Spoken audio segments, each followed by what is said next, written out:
Boa tarde a todos, bem-vindos a mais um encontro da Biblioteca Gulbenkian, que congrega a palavra dos autores e investigadores. Muito obrigada pela vossa presença aqui na Fondation Maison des Sciences de l'Homme, que nos acolhe uma vez mais para uma nova apresentação de livro e a quem devemos um profundo agradecimento por nos proporcionar a oportunidade de realizar lançamentos de livros neste belo espaço. É com grande satisfação que acolhemos esta tarde os nossos convidados, Ricardo Andrade, autor do livro Art Rock, o boom do rock em Portugal do início da década de 1980, publicado recentemente pela imprensa de História Contemporânea, de que nos vem falar hoje com o antropólogo Hugo Castro. Muito obrigada a ambos por terem aceitado o nosso convite. Também gostaríamos de salientar um especial agradecimento à imprensa de História Contemporânea, editora universitária do Instituto de História Contemporânea de Lisboa, especializada na divulgação de estudos inovadores nas áreas de História e de Ciências Sociais, que nos tem mantido a par das suas mais recentes edições, na pessoa de Vítor Pereira, aqui presente. Muito obrigada. Recordamos que um tempo de questões terá lugar no final da apresentação e que este encontro será gravado. A gravação será colocada no site da delegação em França da Fundação Calouste de Gulbenkian. Mas antes de ceder a palavra aos nossos convidados desta tarde, uma pequena apresentação de cada um. Ricardo Andrade é doutorado em Etnomusicologia pela Faculdade de Ciências Sociais e Humanas, Universidade Nova de Lisboa, e investigador do Instituto de Etnomusicologia, Centro de Estudos em Música e Dança. Tem desenvolvido investigação sobre diversos tópicos relacionados com o universo da música popular em Portugal, na segunda metade do século XX, incluindo as práticas do pop-rock e o movimento da canção de protesto. É membro da direção da Associação Lopes Graça, da direção da Associação José Afonso, da Comissão Executiva do Observatório da Canção de Protesto e curador do espólio de José Mário Branco, depositado no Centro de Estudos e Documentação José Mário Branco, Música e Liberdade. Hugo Castro é doutor em Etnomusicologia pela Faculdade de Ciências Sociais e Humanas da Universidade Nova de Lisboa e investigador do Instituto de Etnomusicologia, Centro de Estudos em Música e Dança. Desenvolve investigação sobre música e política, práticas da canção de protesto e indústria fonográfica.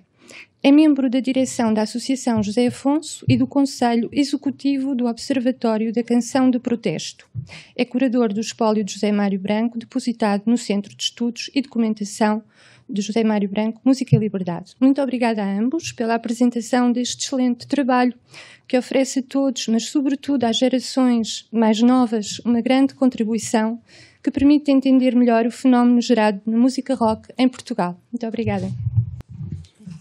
Ora, obrigado e boa tarde, sejam bem-vindos. Vamos então dar início a esta sessão de apresentação do livro Art Rock, o boom do rock em Portugal no início da década de 80, da autoria do Ricardo Andrade. Livro este que é resultado da investigação que ele realizou para a sua tese de doutoramento, de doutoramento em Ciências Musicais, na variante de Etnomusicologia, e que defendeu na Universidade Nova de Lisboa em 2021, e que é agora publicado pela imprensa de História Contemporânea, que está também ligado ao Instituto de História Contemporânea, também da Universidade Nova de Lisboa. Portanto, o meu nome é Hugo Castro. Antes de mais, quero também aproveitar desde já para agradecer o convite, para hoje ter aqui um papel de apresentador / moderador, agradecendo em particular ao Ricardo, mas também ao Vítor Pereira, que é responsável pela edição, pela direção da editora de História Contemporânea, e já agora também aqui à Fundação Calouste de Gulbenkian por acolher esta sessão. Tal como já foi dito na apresentação, eu e o Ricardo temos um percurso que, sobretudo nos últimos anos, tem cruzado bastante. Portanto, somos ambos investigadores integrados do Instituto de Etnomusicologia, Centro de Estudos em Música e Dança, atualmente curadores do espólio do José Mário Branco, depositado na Universidade Nova de Lisboa, e para o qual foi criado o Centro de Estudos e Documentação José Mário Branco, Música e Liberdade, sendo que temos trabalhado os dois em conjunto desde há alguns anos, sob vários assuntos relacionados com o universo da música popular portuguesa e, em particular, sobre a atividade de vários músicos e cantores associados à dita canção de protesto, canção de intervenção. Começamos esse trabalho precisamente incidido na pesquisa sobre a atividade musical e política, mas também sobre o papel cívico, as motivações e percursos de vários músicos, mas em particular do José Mário Branco, com quem trabalhamos, inclusive, nos últimos anos da sua vida. Aliás, estamos neste momento, os dois aqui em Paris, nesta altura, precisamente em trabalho também, de recolha arquivística, para um projeto de investigação sobre a atividade de músicos portugueses no exílio durante o Estado Novo, ou seja, desde o início da década de 30, sensivelmente, até ao 25 de Abril. Sendo que, tal como foi dito, eu e o Ricardo desenvolvemos também trabalho de âmbito associativo, estamos os dois na direção da Associação José Afonso, na direção da Associação Lopes Graça e também no Conselho Executivo do Observatório da Canção de Protesto. Por outro lado, o Ricardo tem um percurso académico e de investigação diferenciado do meu, no sentido em que ele, portanto, está bastante ligado também à pesquisa sobre outras práticas musicais em Portugal e muito particularmente sobre o universo do rock, do pop rock. Precisamente a dissertação de mestrado do Ricardo incidiu sobre as práticas de vários músicos e bandas associados ao chamado rock sinfónico progressivo da década de 70 e depois, em continuidade com esse trabalho, no fundo, a pesquisa que ele realizou no âmbito da sua tese de doutoramento, da qual resulta este livro, e que é focada no fenómeno, se assim quisermos chamar, do boom do rock no início da década de 80 em Portugal. Sendo que são ainda bastante escassos os trabalhos de investigação académica que, de uma forma tão sistemática e séria como o que o Ricardo fez, e que a partir de uma abordagem musicológica e etnomusicológica estão focados nestas temáticas e nestes períodos. Neste sentido, o trabalho desenvolvido pelo Ricardo enquadra-se também numa linha de investigação que é relativamente recente no contexto académico português, sobretudo no que toca a assuntos relacionados com a etnomusicologia, com os estudos da música popular, ou os Popular Music Studies. E este trabalho acaba por ser, de certa forma, também herdeiro e realizado em continuidade a um processo de um conjunto de investigações que se propuseram olhar para várias práticas musicais, incluindo o rock, e que resultaram também numa publicação que foi a Enciclopédia da Música em Portugal no século XX, publicada em 2010, e que foi uma publicação que, no fundo, foi liderada pela professora Salva Castelo Branco, que é, para além da fundadora do Instituto de Etnomusicologia, foi também a orientadora do Ricardo na sua dissertação de mestrado e também na investigação que ele realizou para a tese de doutoramento. E, portanto, este trabalho do Ricardo, e este livro em particular, acaba por ser também, de certa forma, um dos primeiros trabalhos académicos publicados e que, de forma exaustiva, séria e rigorosa, aborda a história de géneros musicais, neste caso o rock, tendo em conta a diversidade de estilos e as características musicais associadas a este universo no contexto específico de Portugal, e igualmente um período particular da história do país. Portanto, este trabalho sem dúvida, um contributo essencial e importante para uma perspectiva acerca não só de um género musical com significativo impacto nas várias gerações de portugueses, mas que também demonstra que uma abordagem e a compreensão de um passado musical, desde o estudo das suas práticas, dos diversos contextos, e assim como através da descrição e da análise do papel dos intervenientes neste universo, nos consegue oferecer também uma visão que vai para além da própria música em si, mas que a partir da música reflete vários aspectos que são bastante particulares da história da sociedade portuguesa, do seu contexto político e cultural nesse período.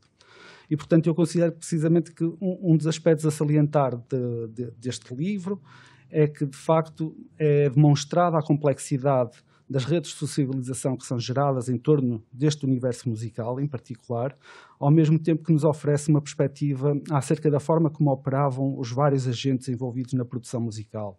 Isto é, as várias indústrias ligadas à música, os processos de divulgação e de recepção da música, e que neste livro nos é oferecido, uma vez mais, de forma bastante exaustiva e bastante densa. Eu não direi completa, porque também não é possível colocar um limite às possibilidades de uma investigação, mas que neste caso em particular é imensamente documentada e muito bem fundamentada. o que acaba, no fundo, por ser também o resultado do rigoroso trabalho que o Ricardo desenvolveu, tanto na recolha de centenas de fontes, e esta recolha passa pela realização de dezenas de entrevistas a músicos, a técnicos de som, a radialistas, críticos, jornalistas, editores, etc., assim como pela consulta de extensa documentação em periódicos e de materiais promocionais variados, de programas radiofónicos e audiovisuais, de fonogramas, etc., etc. Mas, sobretudo, eu destacaria a capacidade que o Ricardo tem e a qual eu já pude comprovar por diversas vezes, que é a capacidade dele para o cruzamento e para a análise e interpretação das variadas fontes.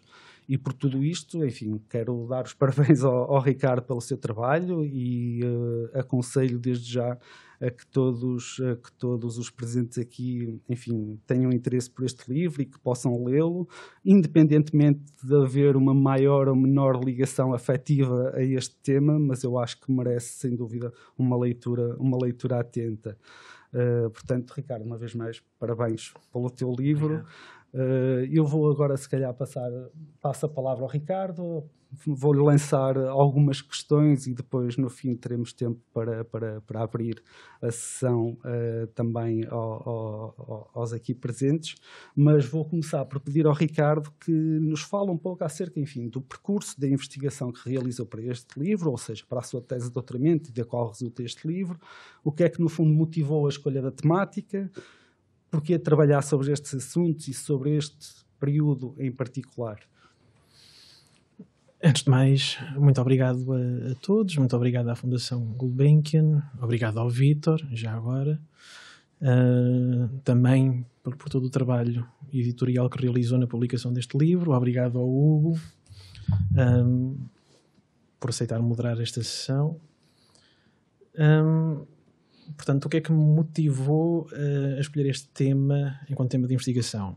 Bem, eu quando entrei na Universidade Nova de Lisboa, no curso de Ciências Musicais, eu já tinha contactado com algumas pessoas ligadas ao universo da etnomusicologia, que é uma variante um bocadinho esotérica, por vezes, dentro do universo da musicologia, historicamente muito focada no estudo de práticas musicais ditas extra-europeias, rurais. Aliás, até é esse um pouco o estereótipo que ainda hoje vigora acerca do que é etnomusicologia, mas que na prática, sobretudo nos Estados Unidos da América, a partir de determinada altura, começou também a focar-se nas práticas ditas urbanas, noutras músicas populares. E a certo ponto começou a ser, sobretudo, a ser definida pelo método. Obviamente é uma junção entre práticas de caráter mais musicológico, de análise dos materiais musicais, com uma vertente mais antropológica, de estudo dos valores, dos contextos, dos hábitos, etc. Nós, na Universidade Nova de Lisboa, tivemos a sorte de, poucos anos após a fundação do curso de Ciências Musicais, o curso de Ciências Musicais foi fundado no início da década de 80, podermos contar com a presença da professora Salwa Castelo Branco, que vinha diretamente de Nova Iorque, onde fez a sua formação, fez o seu doutoramento, e que nos trouxe, na altura, uma perspectiva mais moderna, chamemos-lhe assim, acerca daquilo que era a etnomusicologia. E na sequência da sua vinda, começou a formar uma série de alunos, entre eles o António Tilly, o Pedro Félix, o Rui Sidra, pessoas que vinham tanto da musicologia, das ciências musicais, como outras que vinham da antropologia, muito interessadas, já à partida, em trabalhar sobre o universo, ou os universos da música popular em Portugal. Eu, quando era miúdo, fui aluno de uma dessas pessoas, de um desses filhos académicos, por assim dizer, da Salwa Castelo Branco, no Conservatório de Música de Ceia, fundado por um deles. Portanto, quando eu entrei em Ciências Musicais na Universidade Nova, eu já tinha uma certa ideia acerca do que era etnomusicologia, de qual era o potencial em termos de assuntos e de interesses e de temáticas da etnomusicologia, e na altura eu também, um pouco enquanto praticante, estava muito interessado pelas práticas do rock, pela história do rock em Portugal, por assim dizer, eu fui para a licenciatura já com a vaga ideia de fazer qualquer coisa sobre o rock em Portugal quando chegasse ao mestrado.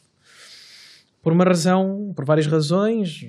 Esta, obviamente, há um interesse, uma identificação estética, quando era mais novo, mas também porque, sobretudo no âmbito jornalístico, sabia-se relativamente pouco acerca do que eram as práticas do rock em Portugal até 1980, ou seja, até ao período dito boom do rock português. Obviamente, de vez em quando saíam alguns artigos, sobretudo por parte de pessoas que já faziam crítica musical em Portugal nos anos 60 e 70, que lembravam nomes que tinham gravado discos nessas décadas, mas efetivamente, pelo menos até há algum tempo, o discurso corrente em Portugal era basicamente o rock, as práticas do rock tinham começado por volta de 1980, o Rui Veloso era o pai do rock português, ainda hoje essa denominação é bastante comum quando aplicada a ele.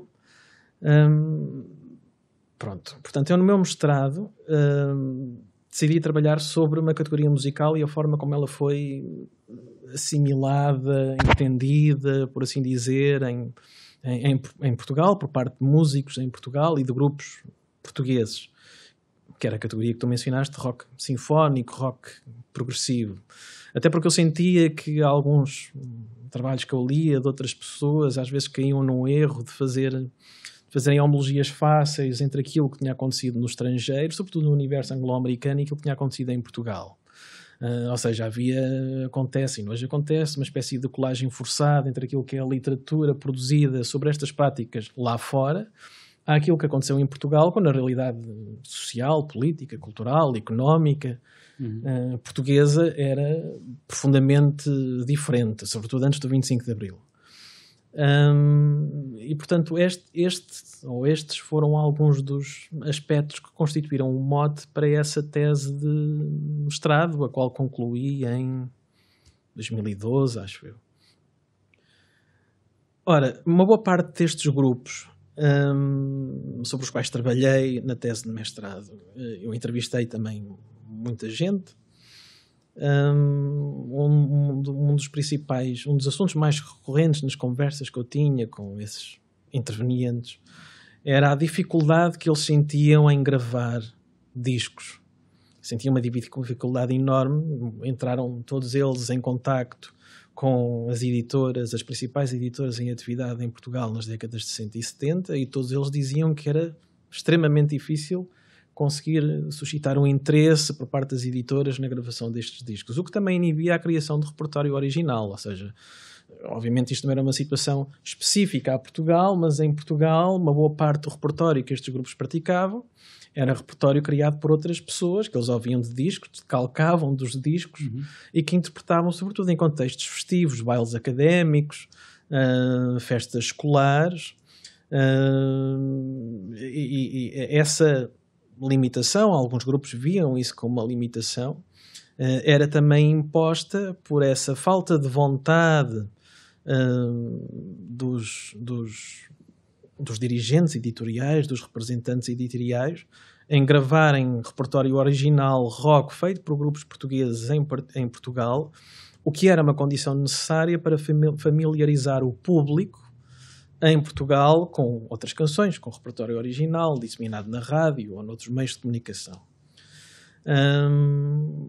Portanto, tendo em conta que a realidade, enfim, com as suas variantes, mas geral era esta, a questão central para este livro foi tentar perceber porque é que isto mudou, em que momento é que isto muda e quais foram os fatores e as forças que contribuíram para que esta situação se alterasse, porque efetivamente após 1980, 1981, há uma quantidade imensa, sobretudo naqueles primeiros anos da década de 80, imensa de discos, quer de 7 polegadas, quer de 12 polegadas, de repertório rock gravado em Portugal e em português, já agora.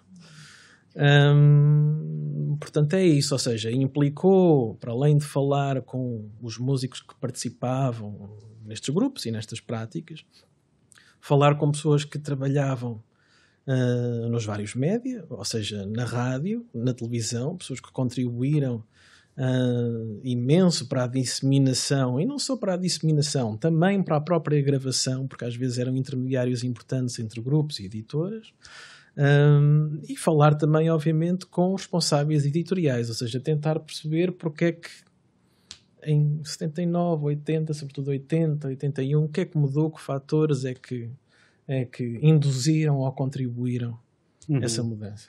Sim. Queres elaborar um pouco acerca dessas principais transformações e, no fundo, quer dizer, o que este livro nos traz, e a primeira parte foca-se muito nisso, é precisamente essa perspectiva acerca das várias transformações que são sociais e políticas, mas são também musicais, e que estão relacionadas não só com o rock em particular, mas com o universo da música popular de uma forma geral.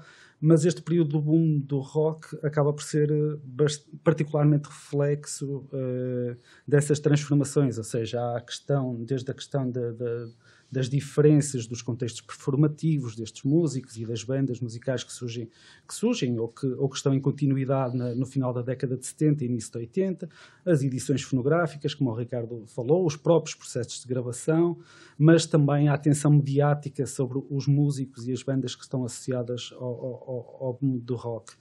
Queres elaborar um pouco mais, aprofundar um pouco mais essa questão? Que diferenças, que contrastes é que existiam com esse período anterior? As diferenças são imensas, ou seja, obviamente são coisas que não mudaram de um dia para o outro, mas sobretudo após o período revolucionário de 74 a 76, mais coisa menos coisa, emerge, chamemos-lhe assim, uma nova geração que sintoniza muito com uma ideia, às vezes um bocado vaga, daquilo que seriam os hábitos e valores culturais do universo mais moderno, entre aspas, anglo-americano, ou seja, que se identifica com uma certa ideia de modernidade, da qual o rock seria uma das principais expressões. E por outro lado, essa ideia de modernidade e de renovação nos costumes, nos valores, nas práticas também musicais, acontece não só a nível da prática musical propriamente dita, mas também no universo editorial, ou seja, uma das editoras sobre as quais eu mais falo, mais escrevo neste livro é a Valentim de Carvalho. A Valentim de Carvalho, à altura, era talvez a principal empresa discográfica em funcionamento em Portugal. Tinha uma fábrica própria de discos, tinha estúdios de gravação próprios em Paço de Arcos, portanto era bastante autossuficiente na sua produção, era representante de algumas das principais editoras estrangeiras, internacionais, sobretudo britânicas, e a partir de 70 há um antecedente, ou seja, as editoras sempre tiveram ou tentaram ter uma forte relação com pessoas ligadas aos média. No caso da Valentim de Carvalho, uma pessoa que trabalhou tanto na secção internacional de edição de repertório internacional, como tinha também funções de promoção, era o António Sérgio, que é um radialista muito conhecido, já falecido em Portugal, mas que, sobretudo a partir da década de 70, se destacou por promover imensos novos estilos do rock, sobretudo do punk e por aí adiante, em programas como a Rotação, etc.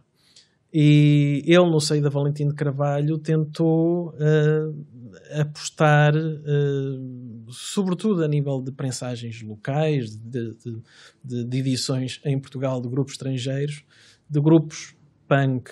Só que aquilo aparentemente não funcionou muito bem e houve um fator que levou ao seu despedimento, que foi a edição supostamente ilegal, enfim, isso é debatível, de uma compilação de música punk que incluía gravações que eram da Polygram. Aquilo motivou um processo em tribunal, ele acabou por sair da editora. E em substituição do António Sérgio, foi trabalhar para a secção internacional, chamemos-lhe assim,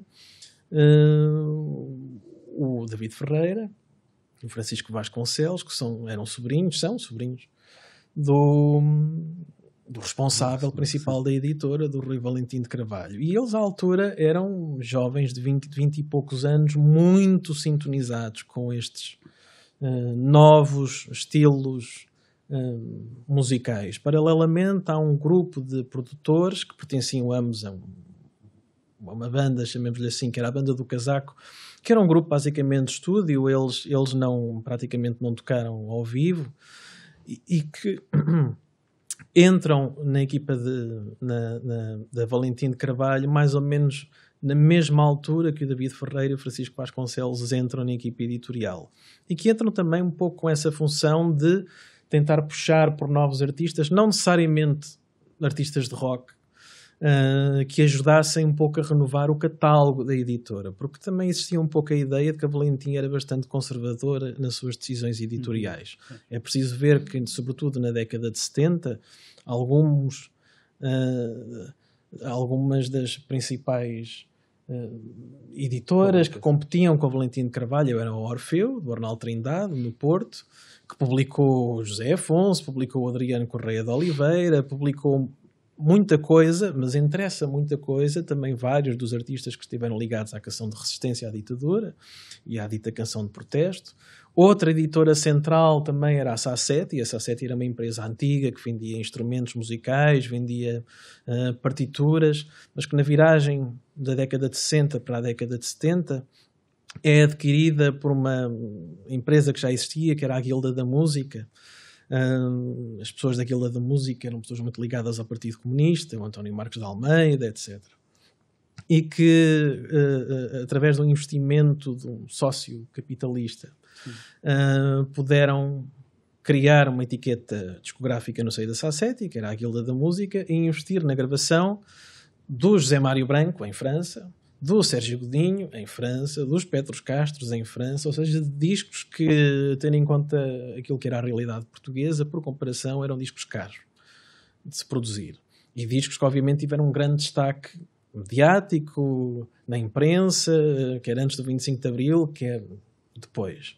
Portanto, a Valentim, que era a editora da Amália, era a editora de muitos músicos, cantores ligados à dita música ligeira, tinha um pouco este rótulo. E estas pessoas que entraram na empresa, por assim dizer, entraram um pouco com a função de a reconfigurar, de trazer novos nomes. Isto num período em que em simultâneo surge nova imprensa muito interessada em promover as práticas do rock em Portugal. Estou a lembrar-me de periódicos como o Música e Som. Há um em específico que se chama Rock em Portugal, que servia para promover os grupos, de um agente de grupos rock em Portugal, que era o António José. O António José era agente de grupos como os Tantra, os Perspectiva, os Beatniks, alguns dos principais grupos em atividade antes do Rui Veloso e dos UHF. Uma das pessoas que escrevia para esse rock em Portugal era o António Duarte. O António Duarte era uma pessoa ligada posteriormente ao SET, na altura também no Correio da Manhã, e que se destacou imenso pela forma militante como promovia e escrevia sobre estes grupos. Paralelamente, 79 é criada, ou reconfigurada, melhor dizendo, uma rádio existente que é reconfigurada em rádio comercial. E na rádio comercial são criados programas que se dedicavam exclusivamente à promoção, disseminação de música rock. O caso do Rock em Stock, do Luís Filipe Parros, que, para além da sua fulcral importância na popularização em Portugal de muita música rock estrangeira, ele investe desde o início em promover música rock feita em Portugal, até por um motivo que eu abordo na tese, de cariz legal. Ou seja, a certa altura começa-se a falar muito, uma coisa que foi votada, enfim, em Parlamento, que é a lei reguladora das cotas de música portuguesa na rádio e na televisão, que foi legalmente aprovada em 1981, começou a ser discutida antes, e o facto de ser discutida antes criou algum receio, quer por parte de músicos, quer por parte de radialistas. E o Luís Filipe Parros, disse-me a mim, disse a várias pessoas, começou a fazer um certo esforço não só para incluir música rock no seu programa, às vezes de maquetes, nem eram discos já gravados, como a servir de intermediário entre grupos e editoras, no sentido de se gravar esses grupos, não é? Estes são alguns dos fatores, enfim, há muitos que contribuíram para... Sim, mas já agora, e partindo para aquele que é o tema central do livro e que no fundo tu abordas, enfim, que é toda uma narrativa relativamente ao debate acerca do que significava fazer música rock em Portugal naquele período e específico, e tendo em conta também o aspecto determinante da língua, isto é, o fazer-se música rock para ser cantada em português, mas também porque todo este período do boom do rock acaba também por premiar músicos, bandas que têm características que são muito distintas entre si, musicalmente e não só, enfim, socialmente e mesmo politicamente. Ou seja, este fenómeno do rock não abrange, de certa forma, um conjunto de práticas homogéneas, pelo contrário, permeia entre uma diversidade estilística dentro do próprio género do rock. Porque a ideia de rock, eu tenho uma certa dificuldade em dizer que o rock é um género musical, porque quando se afirma a nível internacionalmente uma certa ideia de rock, sobretudo a partir de meados da década de 60, essa autonomização, chamemos-lhe assim, do rock relativamente aos estilos rítmicos do rock and roll, faz-se porque passa a englobar muita coisa, quer em termos de estilos rítmicos, quer em termos de instrumentário. Há muitas coisas que foram publicadas enquanto rock nem sequer guitarra elétrica tinham.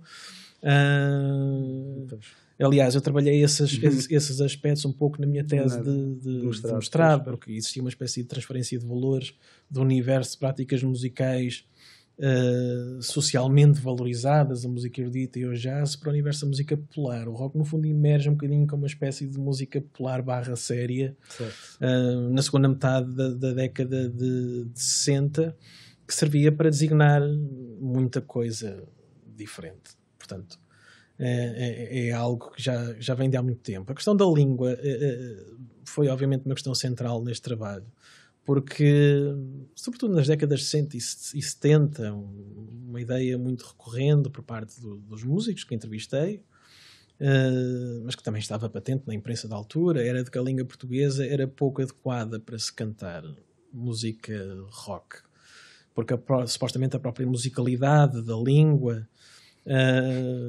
seria pouco adequada às características musicais do rock. Obviamente existem muitos discos, ou alguns discos, a maioria até, dos discos de música rock gravados em Portugal antes de 1980 são cantados em português, até porque por necessidades editoriais em muitos dos casos, ou seja, era uma forma de diferenciar aquilo que era gravado em Portugal daquilo que era gravado no estrangeiro e publicado muitas das vezes por estas editoras, enquanto representantes de editoras estrangeiras. A mim, e não só a mim, parece-me ter havido uma mudança, sobretudo com a emergência do punk, por volta de 77, 78. Uma pessoa for olhar para o repertório, muito dele não gravado, ou pelo menos não publicado em disco, composto por alguns dos principais protagonistas do punk rock em Portugal, os UHF, os Minas e Armadilhas, os Faíscas, etc. Muito dele é cantado em português, e falando sobre isso com os músicos, há uma coisa que eu acho que sobressai, que é a própria ideia de se cantar em português. Tinha qualquer coisa de uma certa estética da dureza que era intrínseca às práticas do punk, ou seja, o cantar-se em português era explícito, e tinha um certo caráter de direto que não existia, ou pelo menos não existia da mesma forma quando se cantava em inglês. Não se conseguia chocar da mesma forma um público, dizendo palavrões, cantando palavrões em inglês, ou cantando comparativamente a cantar palavrões em português. E é engraçado porque não só os músicos diziam isto, parafraseando, mas também alguns dos responsáveis editoriais tinham esta ideia. Ou seja, por exemplo, o Francisco Vasconcelos, quando eu falei com ele sobre o porquê da insistência em contratar grupos sob a condição de que cantassem em português. Ou seja, vários dos grupos que acabaram de publicar discos em 80 e 81 eram grupos que tinham repertório em inglês que é convertido para português. Nem sempre eram traduções, às vezes eram letras novas.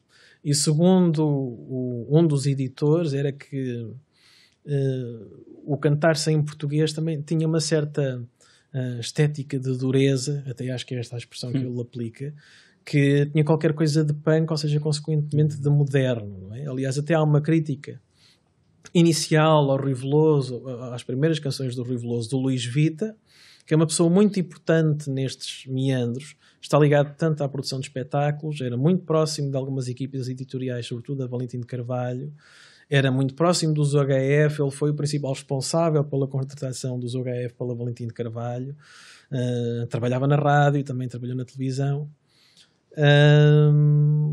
e que nessa crítica ele falava das letras do Rui Veloso como sendo próximas de uma estética da New Wave.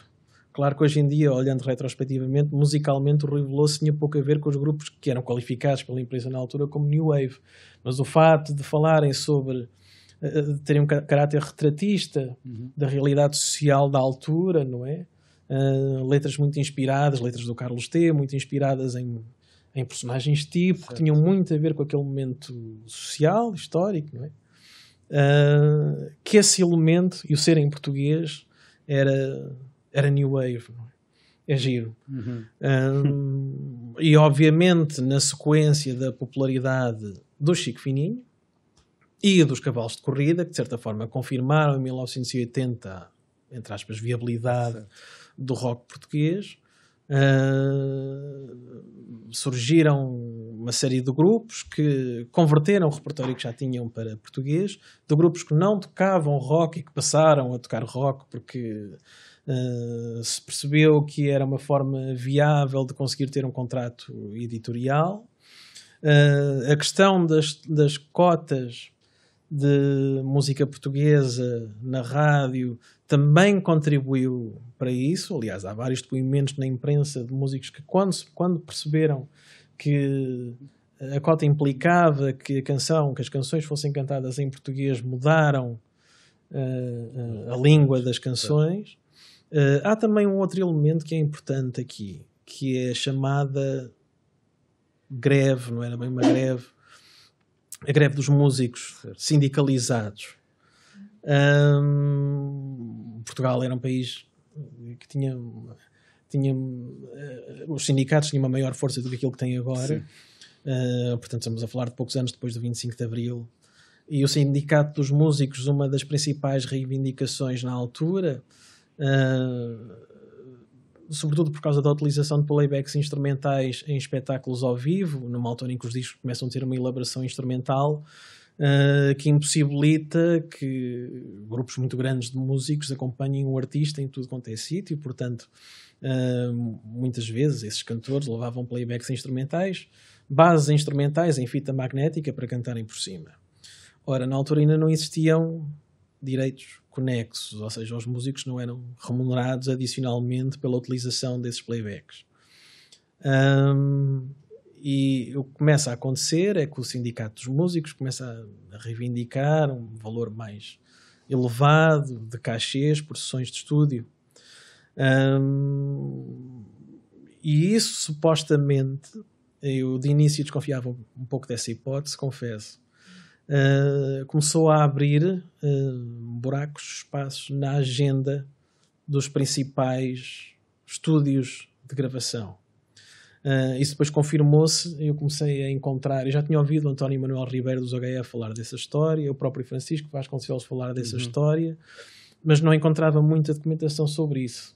Tive que ir à documentação existente do Sindicato dos Músicos na Casa Verdades de Faria em Cascais. Sim. Eventualmente comecei a encontrar documentação da imprensa que falava sobre isso, sobretudo textos do Luís Cília. E o fato de ser do Luís Cília, não, do Luís Vita. Sim, e o fato de ser do Luís Vita para mim era um indício importante por causa daquilo que já vos disse, ou seja, era alguém muito próximo do universo editorial, que falava nas possibilidades abertas por essa greve, boicote, porque os músicos, quando as editoras não pagavam aquilo que eles queriam, portanto recusavam-se a gravar. E essa recusa foi abrindo espaço a que grupos autossuficientes, ou seja, músicos que não precisavam de arranjos adicionais para gravar, pudessem gravar. Ou seja, para que pessoas dentro de editoras como a Valentim de Carvalho, como o David Ferreira, ou Francisco Vasconcelos, que queriam apostar nos estilos de música, nos grupos que mais sintonizavam, ou melhor sintonizavam com as suas preferências estéticas, pudessem começar a gravar. Aliás, o próprio Francisco Vasconcelos disse numa entrevista ao João Carlos Calisto que só gravaram, e a mim também, que só gravaram os UHF porque houvesse a greve, ou seja, porque houvesse a abertura, houvesse a possibilidade. E pegou, ou seja, essas canções tiveram muito sucesso, esses discos tiveram muito sucesso, venderam-se muito em 1980, e a partir daí tudo quanto era editora discográfica em Portugal quis explorar esse caminho, sobretudo a principal competidora da Valentim, que era a Polygram, ou seja, que era uma multinacional, já tinha um catálogo internacional muito imponente. Aliás, eles estiveram por detrás da organização de alguns dos principais espetáculos de músicos rock estrangeiros em Portugal. O caso dos Procolarum, os concertos dos Genesis, em 75, em pleno período revolucionário. Portanto, na sequência do sucesso das canções da Valentim de Carvalho, começam a contratar grupos, desde os Táxi, os Heróis do Mar, os Jafomega, os Trabalhadores de Comércio. Não sei se respondi à pergunta. Não, respondeste bastante bem. Não, toda esta questão acerca do papel das indústrias no plural, em particular, e enfim, desde logo das editoras discográficas, e como é óbvio por aquilo que o Ricardo nos tem dito e por aquilo que podem ver no livro, o Ricardo aborda com muito detalhe todo o processo, não só de gestão e de cotidiano do que é o funcionamento de uma editora discográfica neste período. E também do que motivava, no fundo, as editoras a investirem neste género em particular, ou no rock em particular, melhor dizendo, e que era indissociável, obviamente, da ação e da operação de outras, da atuação de outras indústrias, da rádio, da televisão, da imprensa, etc. Mas há aqui um aspecto que é também interessante e sobre o qual tu focas bastante, ou que também abordas neste trabalho, que tem a ver com a própria transformação ou dos próprios processos de produção fonográfica, isto é, os processos de gravação do trabalho em estúdio, sendo que tu dedicas uma parte do livro também a esta questão, ou seja, o trabalho dos técnicos de som que trabalharam com estes músicos, com estas bandas musicais, desde o José Fortes, António Pinheiro da Silva, etc. E, portanto, se pudesses falar um pouco mais sobre esse papel que os técnicos de som tiveram e que, no fundo, são também responsáveis por aquilo que depois vem a ser o produto final, entre aspas, que é o disco, o fonograma, no fundo, gravado. Esse é um dos assuntos que eu acho que merece ser ainda mais explorado. Aliás, há um colega nosso, que é Miguel Almeida, Exato. que tem estado a trabalhar de forma muito próxima com um dos principais técnicos de som em Portugal, que é o Miguel Fortes. É um trabalho de caráter bastante etnográfico, ou seja, de grande proximidade, de acompanhamento contínuo daquilo que é a sua atividade nos dias de hoje. Portanto, sim, ou seja, eu dediquei parte da tese a falar sobre algumas mudanças nas práticas de gravação. A Valentim de Carvalho, como eu tinha dito há pouco, o técnico residente da Valentim de Carvalho, o Hugo Ribeiro, era uma pessoa que era considerada como estando mais vocacionada para gravar instrumentário acústico, fado, etc., do que propriamente para gravar um conjunto elétrico. Aliás, há vários comentários, enfim, que foram sendo feitos ao longo dos anos, que me foram feitos também entrevistas acerca disso, ou seja, que era um técnico muito, muito bom, muito apto para trabalhar determinado repertório, não tanto para captar música rock. Isso também tinha a ver com a forma como se tinha adaptado ou não às transformações na gravação multipistas. Por norma, ao longo da década de 70, sobretudo na segunda metade, há uma espécie de dicotomia muito usual, muito comum, que os músicos faziam entre o Hugo Ribeiro, mais velho, e o José Fortes, um pouco mais novo. O José Fortes gravou praticamente, obviamente não toda a gente, mas digamos que os principais músicos em atividade em Portugal ao longo das décadas de 70 e subsequentes, enfim, passaram praticamente todos pelas mãos dele. E muitos músicos de rock dessa altura diziam que preferiam gravar com o José Fortes, repito, mais novo, porque tinha uma, digamos, com uma maior, o termo não é afinidade, mas compreendia melhor as sonoridades dos músicos rock, portanto, em termos de captação, que os resultados eram ao ouvido destes músicos melhores quando comparado com aquilo que faziam na Valentim de Carvalho. Mas de qualquer forma as gravações eram sobretudo captações, ou seja, aquela ideia bastante moderna, já em voga, sobretudo nos Estados Unidos da América e no Reino Unido, das práticas da gravação como uma prática de construção de uma realidade, por vezes de construção de uma realidade sonora própria ao estúdio. Por exemplo, os Pink Floyd, o Dark Side of the Moon. Os Pink Floyd, em 1972, 73, não conseguiam reproduzir a sonoridade daquele disco ao vivo. Provavelmente nem seria essa a intenção, ou seja, são obras cujas características resultam do fato de estarem num estúdio, com aquelas máquinas, com aquele tempo, com aqueles técnicos de som. O resultado sonoro é bastante diferente daquilo que era a performance ao vivo. E a filosofia do José Fortes, ainda hoje, falando com ele é uma pessoa sobretudo virada para a captação, ou seja, para captar em gravação aquilo que os músicos são capazes de fazer enquanto grupo ou enquanto músicos individualmente, não é?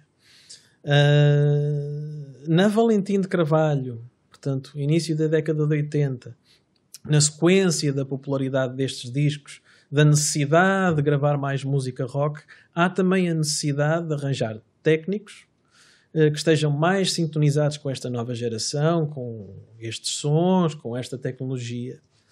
E é aí que aparece um outro técnico de som, um dos principais técnicos de som em Portugal, ainda hoje em atividade. Trabalhou muito com o José Mário Branco, já agora a determinada altura. Antes tinha sido o José Fortes a trabalhar com o José Mário Branco desde que ele veio de França.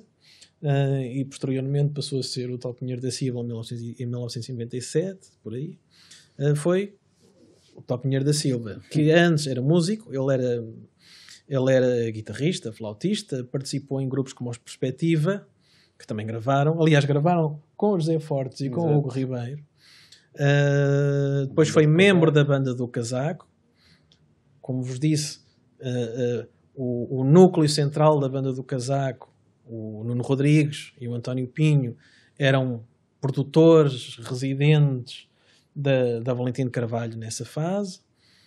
O António Pinheiro da Silva estava ligado à engenharia, portanto, achavam que, como ele estava habituado a trabalhar com maquinaria, era também adequado para trabalhar na gravação fonográfica, apesar de nunca não ter tido qualquer experiência, pelo menos até então, de gravação. Portanto, ele, a partir por volta de 81, começou a ficar responsável pela gravação de muita música pop, rock. Com uma diferença, ou seja, e que eu acho que também vem do fato de ele à altura ser algo inexperiente nestes processos. Ou seja, ele tinha uma dimensão mais experimental de criar realidades sonoras próprias no estúdio, comparativamente aos outros dois técnicos que mencionei. E um dos bons exemplos disto é o primeiro LP do GNR, o Independência, publicado em 1982. Aliás, começou a falar com os músicos do GNR, em particular com o Vitor Rua. Ele até diz que o António Pinheiro da Silva, mais do que um técnico de som, era um produtor, ou seja, alguém que teve uma interferência direta no próprio resultado sonoro, nas montagens sonoras do The Light, nos efeitos utilizados, nos instrumentos das canções. Até porque este período corresponde a um momento de renovação do próprio estúdio, da maquinaria do estúdio. Compra uma série de dispositivos que o António Pinheiro começa a usar. Por sua vez, os próprios GNR começam a usar, porque o Vítor Rua e o Tolí César Machado tornam-se, pelo menos durante algum tempo, quer dizer, há uma tentativa para que se tornem produtores. Também no seio da Valentino Carvalho, eles foram responsáveis por gravações da Manuela Moura Guedes, do António Variações. Depois o Vítor Rua larga isso, chateia-se e abandona o GNR. Mas nesse sentido, é na sequência do boom do rock português que começam a aparecer estas pessoas com uma perspectiva diferente, chamemos-lhe mais moderna, entre aspas. Não gosto muito desta qualificação, mas no que toca às práticas da gravação por necessidade, ou seja, havia uma necessidade de corresponder às exigências dos grupos que eram contratados, dos músicos que eram contratados, e portanto houve essa necessidade de renovação geracional até nas práticas de gravação. Muito bem, eu vou partir para uma pergunta final, que é mais pedir ao Ricardo para refletir, embora que ele também foque este assunto no livro, e que é, no fundo, tendo em conta, quer dizer, o trabalho que tens desenvolvido e que eu desenvolvo contigo, que é mais focado no universo dos cantores de protesto, de intervenção, tanto no período ditatorial como pós-revolucionário, mas tendo em conta esse trabalho que temos desenvolvido e focando no período que tu abordas aqui no livro, ou seja, finais da década de 70 e inícios da década de 80, que é um período em que de facto há já um declínio, de certa forma, dos cantores de intervenção, que deixam de ter uma divulgação mediática ou de ter tanta exposição mediática. Alguns deles têm dificuldades em gravar, enfim, o Zé Mário Branco é um exemplo disso, com a tentativa de gravar o Ser Solidário, mas de qualquer forma, no início da década de 80, há ali uma série de publicações em disco, de publicações discográficas destes cantores, tanto do Zé Mário Branco, com o Ser Solidário, o Zeca Afonso, como Se Fora Seu Filho, entre outros, o Fausto com o Por Este Rio Acima, que são discos bastante marcados, mas que são abordagens muito, muito distintas, se assim quisermos, deste universo do boom do rock. Mas pedia-te, enfim, que no fundo que falasse um pouco acerca de aspectos de que espécie de paralelos ou que relações é que pode ter existido ou não, ou que diferenciações entre estes dois universos se podem estabelecer nesta altura.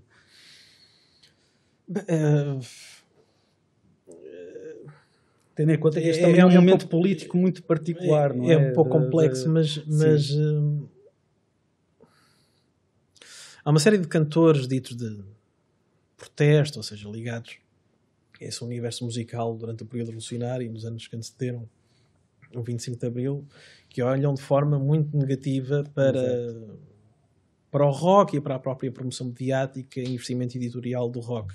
Até porque o veem como uma espécie de sintoma da situação política e das mudanças sociais e políticas no país. Eu lembro-me de uma entrevista ao José Afonso na Arte Opinião, uma mesa redonda, onde está o João Perry e o Ernesto Meli Castro, já não me lembro, onde ele diz que o rock é a música dos miúdos com motorizadas, que isto agora é bom para isso, que já não querem saber de nós. E de facto houve, não digo como boicote consciente, mas houve um desinteresse geral, sobretudo por parte dos média e por parte das editoras, na música destes cantores. Obviamente hoje em dia, retrospectivamente, olhamos para eles como figuras mais do que consagradas e muito importantes da história recente em Portugal, mas o José Mário Branco, na viragem para a década de 80, teve uma dificuldade enorme em conseguir publicar um disco, publicar um LP. Gravou algumas maquetes com um repertório que viria a incluir o Ser Solidário, que circularam pelas principais editoras e nenhuma quis. Portanto, ele, para gravar o Ser Solidário, teve que, basicamente, recorrer a esquemas de autofinanciamento. Exato. Distribuíam um cheque no espetáculo ao vivo, que era o Ser Solidário, para que as pessoas fizessem uma pré-compra do fonograma. Eventualmente ele foi gravado e publicado em 1982. O próprio José Afonso via-se com bastantes dificuldades em ter a sua música difundida pelos média. Digamos que a única exceção, eu acho que parte disso também explica por razões musicais, é o Sérgio Godinho. Aliás, a resposta que a Poligrama deu ao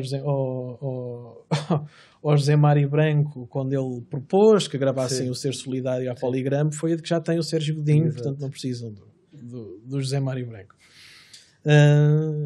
Portanto, olhavam para essa música, para estes músicos, como, por um lado, uma forma de aproveitamento editorial que refletia a falta de critério estético dos editores, com algumas exceções. Tanto o José Afonso como o José Mário Branco elogiavam bastante o caso do Rui Veloso e do Carlos T. Aliás, o José Mário Branco depois convida o Rui Veloso a participar no seu álbum A Noite, em 85, toca guitarra elétrica numa canção, curiosamente, é a gozar com o rock português, que é o Arroca Chula. A gozar também com a prosódia do rock português. Portanto, por outro lado, muitos dos músicos de rock desidentificavam-se imenso com a postura mais politizada dos cantores de esquerda que ficaram muito conhecidos, sobretudo depois do 25 de Abril, até porque há ali alguns anos em que uma boa parte da música que era emitida nas rádios era a dita canção de intervenção. Eu tenho uma parte do livro onde falo bastante sobre uma espécie de substituição da militância política, da identificação expressa com projetos político-partidários, com uma certa ideia do rock ou da prática musical como crítica, sim, deve ser interventiva, mas deve estar desligada de projetos políticos e de projetos partidários. Tem que ter necessariamente uma dimensão subversiva, mas é sobretudo uma dimensão de subversão dos costumes e de crítica social, sem subscrever necessariamente um manifesto, um projeto, um programa de um partido. Muitos destes grupos rock acabam por participar em campanhas político-partidárias. Aliás, os partidos em 80 e por aí adiante aproveitaram-se um pouco da popularidade destes grupos para atrair pessoas aos seus comícios. Há vários artigos jornalísticos que abordam esta questão na altura. De qualquer forma, alguns dos ditos cantores de protesto / aspas, de intervenção tiveram imensa importância na prática musical de alguns grupos rock. Dois deles em particular, o José Afonso também, obviamente, mas o José Mário Branco e o Sérgio Godinho. Sobretudo no que toca ao hábito de se cantar em português. Sobretudo o Sérgio Godinho, já agora. Tanto o Carlos T.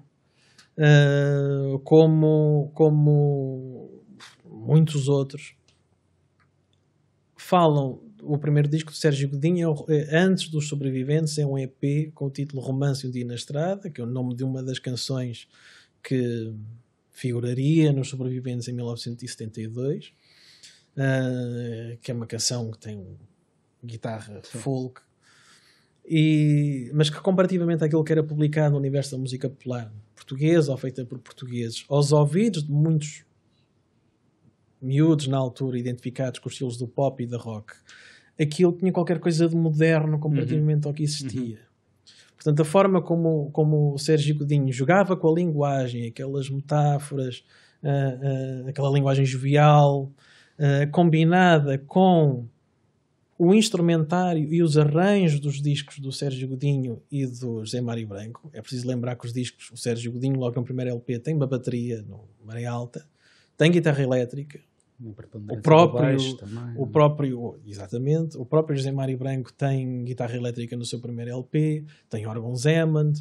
Não era rock, mas era aspas, aspas, moderno. Certo. E isso contribuiu bastante para um certo processo de habituação à escuta do português numa música que não era bem o dito nacional cancionetismo. Isto é mencionado muitas vezes. Aliás, por parte dos músicos que se identificavam com o punk em 77, 78 em Portugal, a importância da dita canção de intervenção de certas pessoas é um assunto muito recorrente. Uhum. Ok, muito obrigado, Ricardo. Eu abro aqui no fundo o painel para quem quiser, se tiverem alguma questão para fazer ao Ricardo, alguma, enfim, sugestão, comentário, que seja. Sim, por favor. Boa noite. Fiquei muito curiosa, por isso que eu estou aqui. É a primeira vez que eu ouço falar de uma pesquisa, com a minha ignorância, sobre o rock português do início da década de 80, né? Um trabalho que parece ser e que é, né, pelo que vocês estão abordando, muito interessante. A minha questão assim vai ser simples, porque eu também como eu não conheço justamente os protagonistas dessa época, de antes até da década de 80 e depois, né, do rock português, eu gostaria de saber como você poderia definir quais são as características, por exemplo, se falarmos do rock da década de 70, e quais são as características e como podemos definir o rock português da década de 80, e será que eu poderia perguntar para você como você poderia definir e quais características você poderia... Desculpe, porque eu sou brasileira, mas tem uma confusão com o francês na minha cabeça. Então, da década de 90, porque são épocas bem diferentes, e essa questão do rock em português, eu acho que isso é algo muito importante. Eu não sei se essa problemática guiou a sua pesquisa, porque eu achei isso muito, muito importante. Obrigada. Obrigado, antes de mais, pela pergunta. Eu não acho que existam... Aliás, isso também foi um aspecto abordado no livro, que é o de se há ou não um rock português ou se há apenas um rock cantado em português. Que era um debate muito vivo na imprensa da altura, entre algumas pessoas que achavam que o rock, como o rock era a música das sociedades industrializadas, modernas ou em modernização, das quais Portugal ou fazia parte ou queria fazer parte, se assim era, consequentemente o rock também poderia ser português. Enquanto que outras achavam que o rock era uma, enfim, produção cultural sobretudo anglo-americana, que musicalmente as características musicais destes repertórios não se distinguiam muito daquilo que acontecia lá fora, e portanto que não se poderia qualificar o rock como sendo português, poderia apenas dizer-se que o rock era cantado em português. Um pouco em reação a isso, eu acho que há um caso interessante, há vários casos interessantes, mas um deles é o dos trabalhadores de comércio, que era um grupo de caráter um pouco humorístico, criado por membros de um outro grupo que já existia, com uma certa projeção, não tanta quanto a que o Rui Veloso teve e os UHF, mas que já existia na década de 70, que eram os Arte e Ofício, que era um grupo de jazz rock, enfim, que cantava em inglês, mas que a determinada altura, quando eles quiseram ter um novo contrato com uma outra editora, foi-lhes proposto que cantassem em português. Não queremos cantar com os Arte e Ofício em português, mas temos um outro projeto com o qual podemos cantar em português. E eles, nas suas letras e nas suas entrevistas, parodiavam um pouco a ideia do rock português. Era uma expressão muito usual na imprensa destes anos. E, portanto, eles diziam que se querem mesmo rock português, vamos ter que começar a incorporar elementos de música tradicional portuguesa na nossa música. Para além desses elementos musicais, vamos também utilizar o sotaque nortenho nas nossas canções. Aliás, a própria grafia dos títulos das canções e dos textos, enfim, dos discos publicados, gravados por eles, enfim, continham muito essa referência local, regional, enquanto uma espécie de exagero humorístico dessa coisa do se cantar, do se fazer rock português. Eu pessoalmente, eu acho que isto também era um outro tema. Acho que muitos destes grupos, não todos, mas muitos destes grupos procuravam ser uma espécie de representantes locais, ou seja, em Portugal, da sonoridade de outros grupos existentes fora de Portugal, que serviam como referências estéticas, que norteavam não só a atividade dos grupos, como dos produtores responsáveis pela gravação dos grupos. Eu lembro-me do Ricardo Camacho, que primeiro foi produtor e só depois é que foi músico, curiosamente. Ele integrou um grupo muito conhecido num período ligeiramente posterior a este, que era o Sétima Legião. E ele, quando lhe foi pedido na Valentim de Carvalho que fosse produzir um disco do GNR, o segundo single, foi-lhe pedido que aquilo soasse a Talquinete. E ele próprio também reproduzia um pouco em conversas comigo, mas mesmo em depoimentos que ele deu à altura à imprensa, esta ideia de se ter grupos em Portugal que servissem como uma espécie de referências a outros. Aliás, ele ficou muito conhecido por ser uma espécie de grande adepto local dos Joy Division.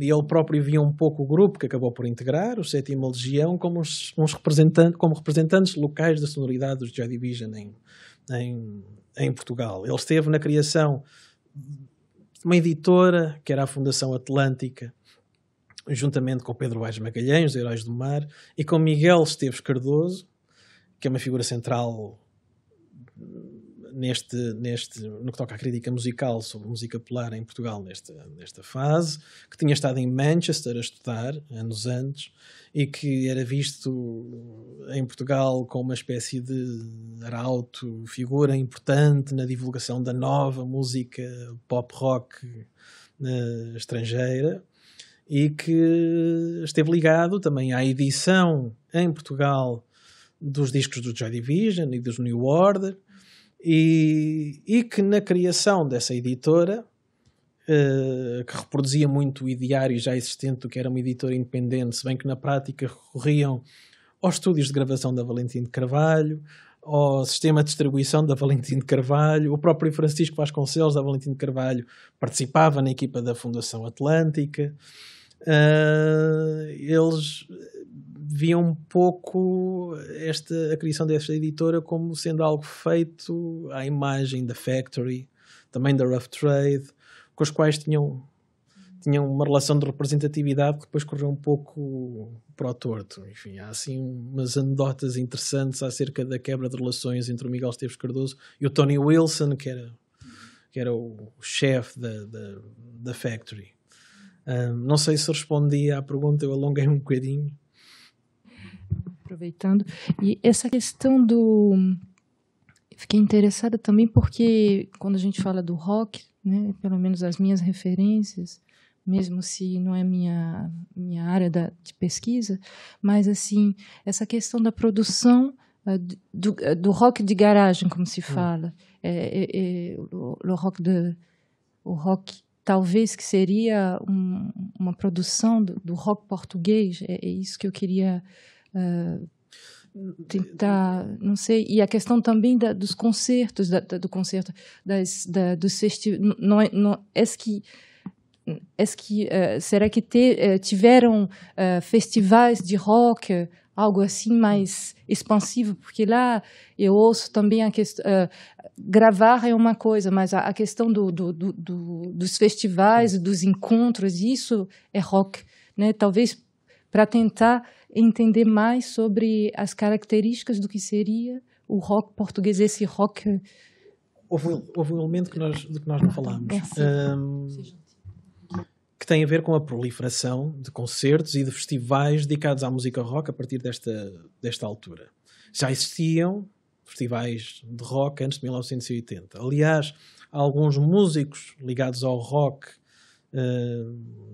nos anos antecedentes até falavam nesses festivais como momentos propícios à apresentação de música original, ou seja, eram situações onde as pessoas, por norma, já iam para ouvir e não para dançar, que era o que acontecia numa boa parte das apresentações destes grupos ao vivo, como disse, em contextos festivos.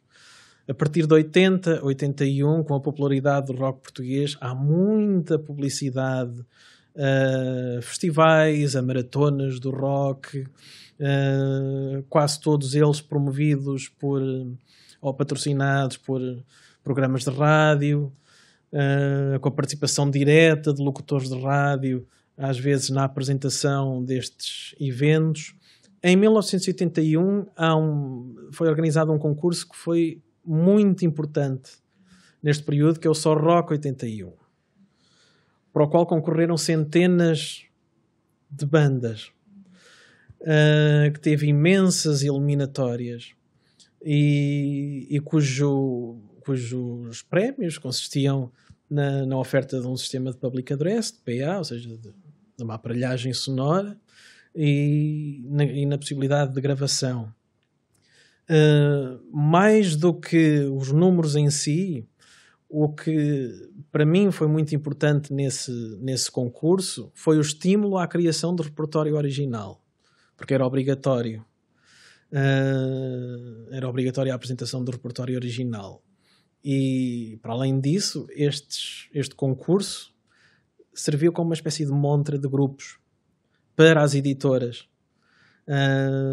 que iam lá ver, às vezes participavam nos júris. O grupo de baile, que foi um caso de bastante sucesso no início dos anos 80, foi lá tocar e foi contratado pela Valentim de Carvalho precisamente por ter participado nesse evento.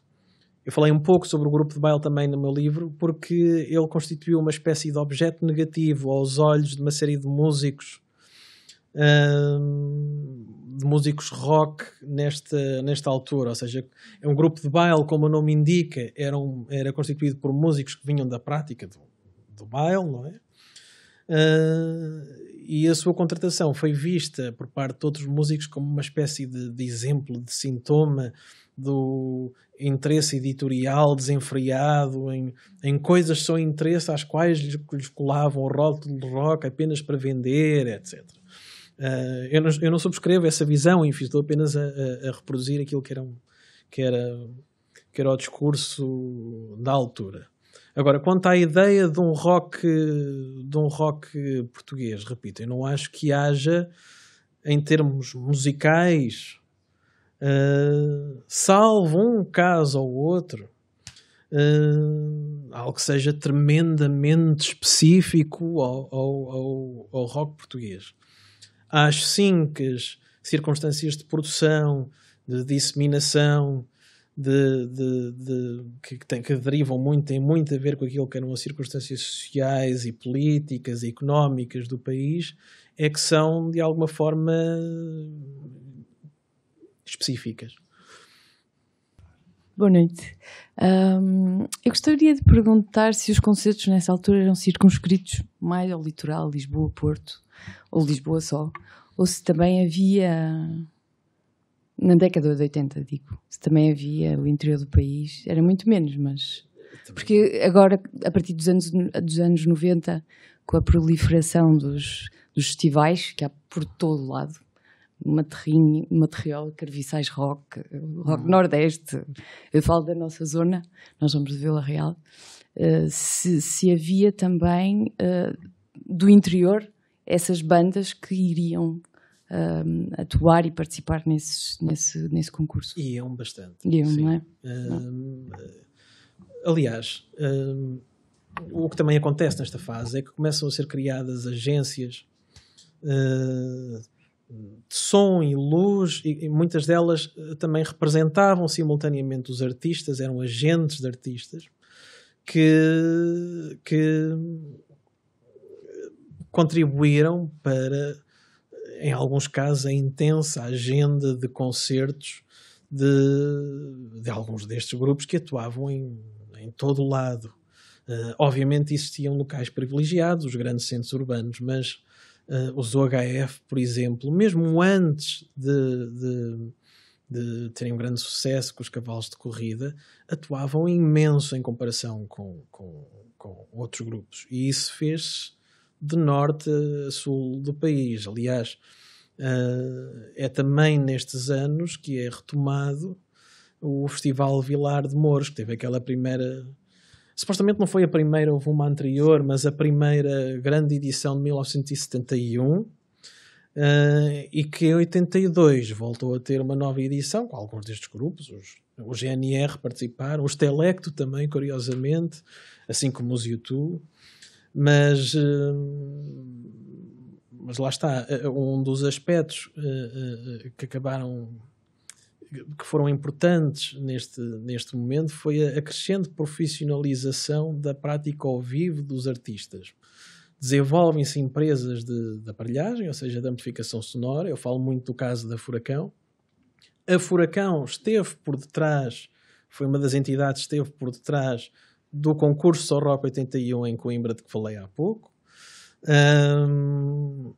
Até porque na altura as taxas de importação de instrumentos eram muito elevadas. Os instrumentos e amplificadores eram considerados bens de luxo. Portanto, havia uma necessidade económica de produção local para poder suportar a atividade destes grupos. Os OHF tornaram-se a determinada altura representantes da Furacão. E em cada sítio onde tocavam, a atividade deles servia como uma espécie de mostra da capacidade do próprio sistema de amplificação.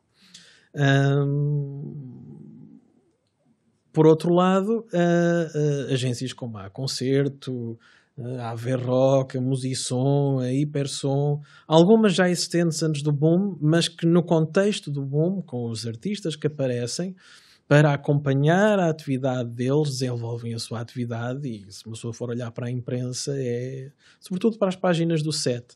O SET tinha uma secção com anúncios para contactos, quer das empresas de representação de artistas, quer às vezes dos próprios artistas, enfim, contacto direto.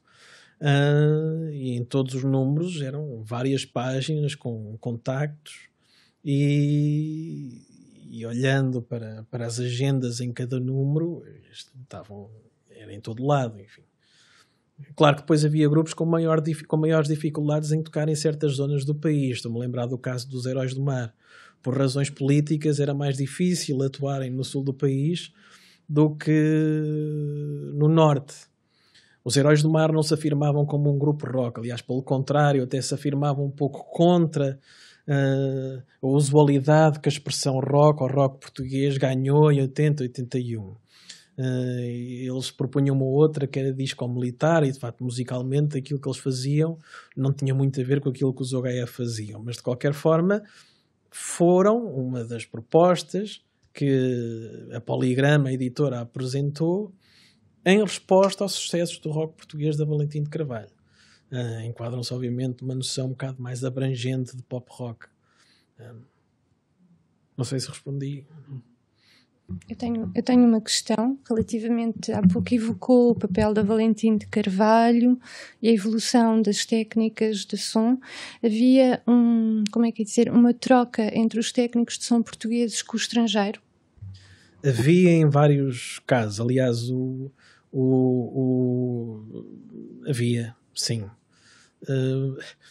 Eu rimo porque o António Pinheiro da Silva, uma das coisas que diz quando conta a sua história, já o contou muitas vezes, é que ele só muitos anos mais tarde, ou alguns anos mais tarde, é que acabou por ir fazer uma formação, julgo que a Abbey Road, que de início não tinha tido esse contacto.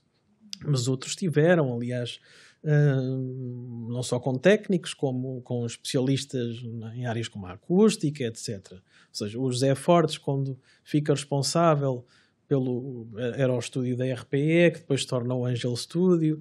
O estúdio sofreu uma reconfiguração acústica com a ajuda de um engenheiro estrangeiro, o Wolfgang Jensen. Portanto, sim, essa reciprocidade, esse contacto existia, mas ao mesmo tempo existia também um certo, em alguns casos, um certo amadorismo assumido, um saber fazer a partir da própria experiência, de meter as mãos na massa, que hoje em dia, não digo que não aconteça, mas é menos comum. Ou seja, há vários, os técnicos que existem, os novos, já vêm com formação, passaram por escolas onde aprendem as práticas de gravação. Essas escolas e esses cursos também já existem em Portugal, portanto é uma situação profundamente diferente daquilo que acontecia há 40 e tal anos em Portugal. Podíamos já começar por lhes agradecer, aplaudir mesmo. Obrigado.